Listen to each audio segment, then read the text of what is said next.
وتوێژەکان بۆ کاراکردنەوەی پەرلەمانی کوردستان زۆری خایاند. لەگەڵ ئەوەشدا هیچ بەرەو پێشچوونێک بۆ کاراکردنەوەی پەرلەمان نابیندرێت. لە هەفتەی ڕابردووشدا یەکێتی و پارتی لە کۆبوونەوەکانیان 10 مانگ تاوەکو 13 مانگیان بۆ کاراکردنەوەی پەرلەمان دیاری کرد، بەڵام ئەم کاتەش تێپەڕی کرد. لە ئێستادا فراکسیۆنەکانی پەرلەمان قسەی جیاوازیان هەیە و پارتی دەڵێت بێهیوا نەبوونە و هەمیشە ئەو قسەیە دەڵێنەوە کە هیچ شتێکی نوێی تێدا نییە و تەنیا باس لە هەوڵدان دەکەن.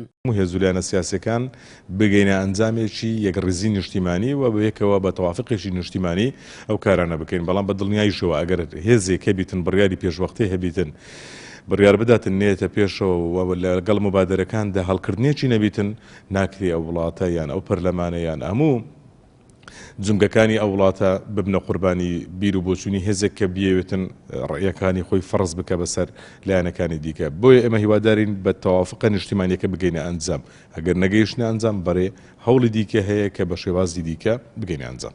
هەرچی فراکسیۆنی گۆڕانیشە کە تا ڕادەیەکی زۆر لەگەڵ کۆمەڵی ئیسلامی هاو هەڵوێستن و پێیان وایە دەبێت ئەو دامەزراوەیە پێش هەموو شتێک شکۆی بۆ بگەڕێتەوە و لە خزمەتی هاوڵاتیان دابێت، نەک ببێتە مینبەرێک بۆ بەرژەوەندیە حیزبیەکان. هاوکات دەشڵێن لە دوایین بەیاننامەکەیاندا ئەوەی لە بەرژەوەندی گشتیدایە خستویانەتە ڕوو، ئامادەن لەو بارەیەوەش گفتوگۆ بکەن. لە 12 ئۆکتۆبەردا پەرلەمان کودەتای بەسەر کراوە تاکە شێوازی چارەسەرکردن بریتە لە ئاساییکردنەوەی پەرلەمانی کوردستان و هاوکاتیش چارەسەرکردنی کێشە سەرۆکایەتی هەرێم.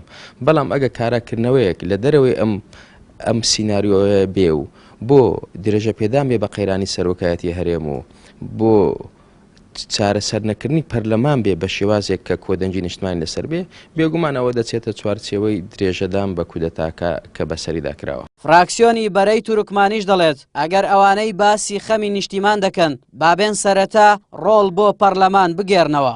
ئەو لایەنە سیاسیانە کە باسی ئاساییکردنەوەی پەرلەمانەکان بە تایبەتی ئەو لایەنە سیاسیان کە خاوەن دەسەڵاتن لە هەرێمی کوردستان بە دوور لە موزایدە سیاسی بابێن پەرلەمانی کارە بکەنەوە، بابێن پەرلەمانە ئاسایی بکەنەوە. لەبەرەوەی معقول نییە، منطقی نییە ئەمە 2 ساڵە ئێمە دێنە پەرلەمان ئیشی خۆی ناکە. ئێمە وەکو فراکسیۆنی بەرەی تورکمانی ئامادەین بۆ کارەکردنەوەی پەرلەمان، بۆ ئاساییکردنەوەی پەرلەمان، بەڵام بە زۆرینە، نەک لایەنێکی سیاسی هەڵسی بە کۆکردنەوەی هەندێک لایەن و بەمەبەست بۆەوەی بتوانرێت هەڵسی بە کارەکردنی پەرلەمان لە دەرەوەی هەندێک لایەنی سیاسی بۆ ئامانجی سیاسی خۆی. 2 ساڵی تەواو نزیک دەبێتەوە کە پەرلەمانی کوردستان لەبەر بابەتی سەرۆکایەتی هەرێم بووە قوربانی و پەکخرا. تا ئێستاش چەندین شێواز و ئەگەر هەن کە پەرلەمان کارا بکرێتەوە، بەڵام سەرجەمیان شاراون. هەر بۆیە شارەزایان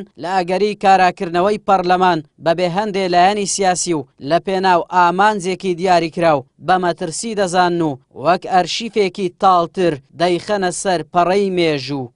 تا ئەو دەقەیە کە من تێیدام هیچ ئاماژەیەکی دقیق بۆ کاراکردنەوەی پەرلەمان لە ئارادانە. ئەمەش لە کاتێکدا یەکێتی و پارتی لە کۆبوونەوەکانیاندا وادەیەکیان بۆ کاراکردنەوەی پەرلەمان دیاری کرد، بەڵام ئەو وادەیە تێپەڕی و پەرلەمانیش کارا نەکرایەوە. شارەزایان و هاوڵاتیانیش دەڵێن لەم وڵاتەدا هەر هەنگاونانێک ئامانجی حیزبی لە پشتەوەیە، بۆیە گەیشتوین بەم ڕۆژە. ئاراس عەزیز کەناڵی پێیام هەولێر.